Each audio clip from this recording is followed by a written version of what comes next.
No te quedes fuera. Aprende sobre fenómenos naturales, sus riesgos y planificación territorial. Cada martes y viernes a las 11 de la mañana con Cristian Farías en divoxradio.com. Bueno, muchas gracias. Estamos de vuelta en nuestro primer bloque de entrevistas. Tengo la suerte, el honor de presentar a un emprendedor de tomo y lomo, a quien conozco hace algunos años. Lo he visto evolucionar como emprendedor en el buen sentido de la palabra. No es que yo sea alguien para evaluar cómo evoluciona un emprendedor, pero la verdad es que ha sido tremendo verlo crecer en todo sentido. El emprendedor se llama Martín Díaz. Martín es ingeniero comercial de la Universidad del Desarrollo. Él es el fundador y CEO de Shifter. Como dijo Fernando antes de nuestra pausa, y simplificando el concepto, es una especie de Uber de las importaciones. Y nos acompaña acá hoy día para hablar de un montón de temas. ¿Cómo estás, Martín? Qué gusto verte, buenas tardes y bienvenido acá a Legal Lab. Hola Pablo, buenas tardes, muchas gracias por la invitación y por la presentación. Te lo agradezco. Oye, y estamos acá con muchas preguntas. La primera pregunta es, ¿qué es Shifter? ¿Qué hace y cómo nace Shifter? Mira, la primera pregunta he puesto súper en simple, que obviamente ahí tú comentabas que era un poquito el Uber de las importaciones. En términos súper concretos, nosotros somos hoy día una plataforma digital, ¿ya?, que integra y automatiza todos los procesos involucrados en una operación de comercio internacional, lo que básicamente permite a empresas importadoras tener visibilidad completa de una operación de punta a punta sin tener que hacerse cargo de la gestión de la logística. Puesto en simple, Pablo, obviamente el ciudadano de a pie, yo sé que esto a veces se ve un poco más complejo, funciona muy parecido a plataformas como LATAM o compras de compra, o sea, plataformas de compra de pasajes de avión, ¿ya? Lo que básicamente te permite cotizar de forma instantánea, te permite reservar todos los servicios involucrados en la importación y hacerle seguimiento, ¿cierto?, sin tener que hacer una gestión, ¿ya? Eso puesto en términos súper simples lo que es hoy día Shifter, ¿ya? Tremendo. Oye, y cuéntanos cómo nace Shifter, cómo se te ocurre esta idea de automatizar, centralizar todos estos proveedores. ¿Qué pasaba antes de Shifter y cuál era el problema que encontraste en la industria? Sí, mira, a ver, Shifter parte bueno, llevamos harto tiempo trabajando juntos, Pablo, la verdad, nos conocemos ya hace harto tiempo. Partió por ahí por el año 2015, yo estaba todavía en mi penúltimo o último año de universidad, ¿ya? Y ahí se me ocurrió la genial idea de importar sillas, y ustedes probablemente ya las conocen, ya son bien populares, las sillas Ames, ¿ya? Y yo había pillado un formato, o sea, un modelo que era transparente, que me parecía que podía ser bien interesante importarla. Bueno, encontré a un proveedor en Alibaba, me imagino que están familiarizados con Alibaba.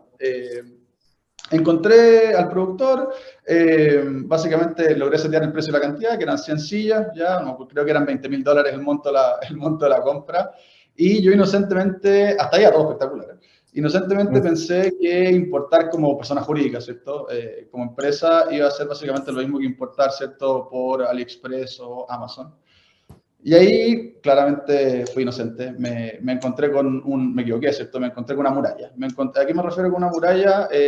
Me encontré con tres murallas, te diría. La primera muralla fue toda la parte de cotización y contratación de los servicios. Me di cuenta que no era como Amazon, que no era apretar un botón y que me llegara, ¿cierto?, las 100 sillas a la bodega.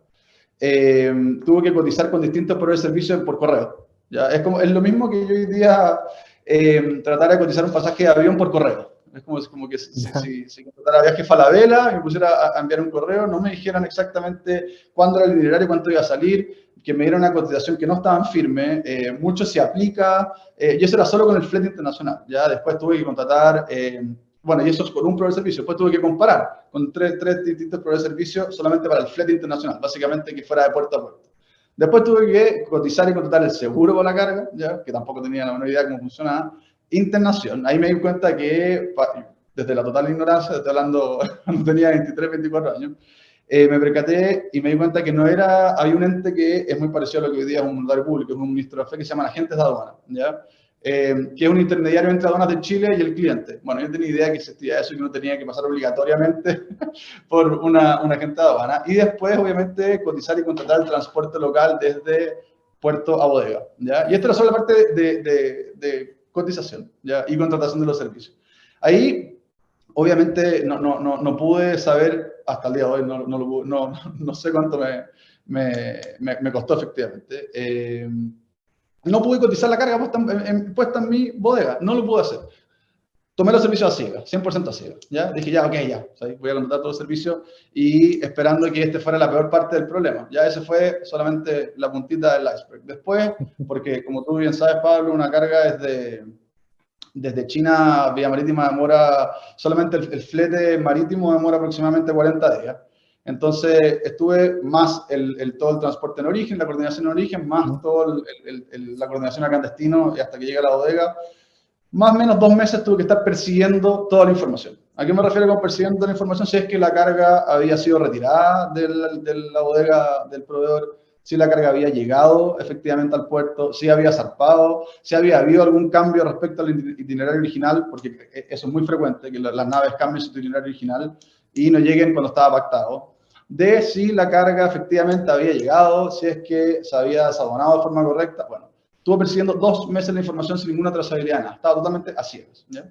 Y cuando logro, ya que la carga llega a Chile, están en aduana, ya presenté toda la documentación y me di cuenta que faltaba un documento. Nadie me dijo absolutamente nada. Y mi carga estuvo, si mal no recuerdo, 2 semanas en una bodega en aduanas de Chile. Lógicamente, ahí perdí todo el margen y mi negocio de las sillas claramente no fue, no fue nada exitoso en base a lo que yo esperaba, ¿ya? Esa es como parte de Shifter en términos de problemática. Ahí me di cuenta que hay un problema, pero dije, este es un problema que lo viví solo yo, y ahí naturalmente uno se cuestiona, ¿cierto? ¿Seré yo la única persona que tengo este problema y quizás no tengo las herramientas para poder hacer una importación de manera correcta? De ahí dije, no, creo que no debo ser el único, y me puse a constatar cierta información y me di cuenta que habían más de 14.000 importadores, solamente a nivel chileno, en el segmento PYME, que tenían los mismos problemas que yo y los vivían con muchísima más frecuencia, ¿ya? Imagínate que esos 14.000 hoy día en promedio importan entre 1 y 2 operaciones de comercio internacional por mes y multiplica el problema que te acabo de comentar por la cantidad de operaciones que realizan de forma mensual o de forma anual. Entonces me di cuenta que no era un problema que nada más yo lo estaba viviendo. Así es como parte Shifter, en base a una problemática personal. Hola Martín, bienvenido. Muchas gracias por aceptar la invitación que te hicimos a Legal Lab. Súper interesante el origen de Shifter, pero la pregunta que tengo ahí es ¿cuánto te demoró desarrollarlo? ¿Qué tan extrapolable o internacionalizable es este problema para otros países? Porque desconozco cómo funcionan los otros países, a lo mejor es un problema netamente de Chile. ¿Y desde cuándo ya lo estás piloteando en el mercado local? Sí, mira, esto demoró harto. Lo que yo te estoy comentando, lo comenté hace unos segundos, es solamente la identificación del problema y la cuantificación del dolor, por así ponerlo, ¿ya? Yo estuve aproximadamente casi 2 años, entre 1 año y medio y casi 2 años, te diría, recorriendo Santiago completo, yendo a todos los agentes embarcadores, finalmente yendo a conocer y entendiendo cómo funcionaba hoy día el mundo de las importaciones. Fue totalmente a cuentagotas, acuérdate que yo no sabía nada. Yo con suerte sabía lo que era un contenedor cuando uno iba camino a Viña y había contenedores, ya, eso era lo más cercano que había estado a un contenedor. Entonces fue todo súper a cuentagotas. Básicamente me dedicaba, estaba sentado varias horas en las recepciones de los distintos proveedores de servicios, que yo ya entendía cuáles eran lógicamente, para ver si alguien con buena voluntad me podía enseñar un poquito más de cómo era el tema. Entonces, estuve casi 2 años tratando de encontrar una solución inicial. Ya lo primero que hicimos fue hacer un cotizador, ¿cierto? Automático de todos los servicios, que era el primer problema que yo les comenté anteriormente. Y me di cuenta que no era finalmente lo que solucionaba el problema. Acá el gran problema que nosotros nos dimos cuenta era que la gestión del comercio internacional, sobre todo para empresas que hoy día no tienen área COMEX, y son los mismos dueños quienes manejan sus operaciones, es que a ellos no les saqué valor, pero tienen que hacerlo de igual manera. ¿A qué me refiero con esto?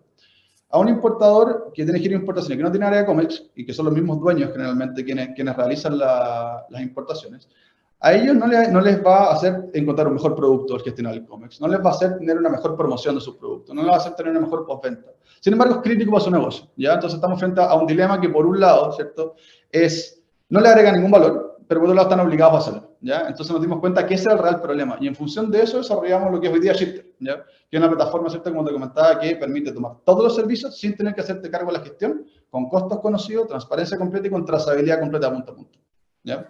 Eso en cuanto a la demora y a qué llegamos como solución, ¿ya? A lo que nos dimos cuenta. Y respecto a tu segunda pregunta, Esto a nivel latinoamericano funciona exactamente igual. La estructura, el comercio internacional es exactamente igual al mundo completo. La única salvedad es que en Europa y en Estados Unidos el freight forwarder, que es el que provee los servicios logísticos del flete internacional, ¿ya? Y agenciamiento de aduana, ese puede tomar las dos labores, a diferencia de Latinoamérica. En toda Latinoamérica, el agente embarcador y el agente de aduana tienen que estar por separado, y en Estados Unidos y Europa esa función la pueden hacer juntos. Esa es la única diferencia, te diría, que existe a nivel de continente, pero es exactamente igual. O sea, la documentación es la misma, los procesos son los mismos, entonces naturalmente extrapolable al mundo completo lo que nosotros hoy día desarrollamos. ¿Y Oye, desde cuándo, perdón, y desde cuándo están en el mercado? ¿Cuándo ya entraron ya? A ver, yo te diría que los primeros clientes habrán entrado el año 2010, finales del 2017, principios del 2018. ¿Ya? Ahí obviamente, yo generalmente pongo Shifter en tres etapas. La primera, Fernando, es el proceso de creación de una primera solución en términos tecnológicos. La segunda, que es estos 2 primeros años, te diría, que fue encontrar una solución inicial. La segunda etapa, que yo diría que va desde el final del 2000, principio del 2018 hasta el 2020, hasta principios, mediados del 2020, la segunda etapa, que es la etapa de validación, ¿ya? Donde ahí estuvimos haciendo finalmente todos los ajustes de tuerca, porque es un proyecto súper ambicioso, porque obviamente provee muchos servicios de punta a punta y hay que hacer mucha coordinación por detrás también. Entonces tuvimos mucho tiempo, yo diría que estuvimos casi 2 años también haciendo todos los ajustes, y ya la tercera etapa, que es la etapa de escalamiento, que es la etapa que estamos actualmente, te diría que parte por ahí por marzo. De hecho, parte justamente con la pandemia. Coincidentemente, parte con la pandemia hasta lo que estamos hoy día. Oye, Martín, de lo que estábamos hablando antes y lo hemos hablado muchas veces, tú tuviste un montón de desafíos para partir, sobre todo porque tienes que convencer a un montón de gente, pasar por algunos servicios tradicionales, convencer al usuario que está acostumbrado a agarrar muchos teléfonos y obviamente pasar por encima o por el lado de algunos proveedores que estaban muy cómodos. Pero más encima se vino la pandemia y a propósito de la disponibilidad de servicios, tenemos hoy día que el costo de importar un container desde China, por ejemplo, a Chile ha aumentado 6, 8, hasta 10, 12 veces. ¿Cuáles son los desafíos que has visto ahí? Bueno, ¿y por qué ha pasado todo esto? Explícale un poco a nuestros auditores. Sí, mira, acá fue como la tormenta perfecta, te diría, Pablo. Cuando parte la pandemia, ¿cierto? Obviamente todas las restricciones hicieron que la gente básicamente no supiera mover de la casa, y quedaron muchos contenedores, sobre todo en Estados Unidos, quedaron en todo el retail, dejó muchos contenedores parados, ¿ya? Y eso hizo, no que hubiera una reducción en la oferta, ¿ya? Sino que muchos contenedores que tenían que volver a China o tenían que viajar, o sea, tenían que ir desde Estados Unidos, por ejemplo, te invento, con frutas, con naranjas desde California de vuelta a China, no volvieron, ¿ya? Entonces hubo un problema gigantesco en términos de la realocación de los contenedores, ¿ya? Y eso se tradujo finalmente en que pudieran salir menos contenedores y una contracción en la oferta, y después, aparte, y esto se demora muchos meses en volver a realocarse a su lugar, porque obviamente son assets físicos que se demoran de repente entre 40 y 60 días en volver a sus lugares correspondientes. Y lo otro que pasó, que también, o sea, hay otros 2 factores. El segundo factor te diría que es también la reducción en las personas que estaban en los puertos, ¿ya? Naturalmente habían brotes de COVID, sobre todo en China, que el 90% de la carga viene de China, ¿cierto? Entonces, en China habían brotes de COVID, se cerraban ciertos puertos y eso hacía obviamente que se redujera más la oferta todavía y que hubieran más trabas a la hora de importar. Y el tercer lugar, que fue, por eso digo que fue la tormenta perfecta, por el lado de la demanda, muchas personas que antes gastaban su plata en experiencia. ¿A qué me refiero con experiencia? Ir a restaurantes, viajar, ya no lo podían hacer. Entonces, ¿qué pasó? Migraron todo el gasto en cosas no tangibles a assets físicos.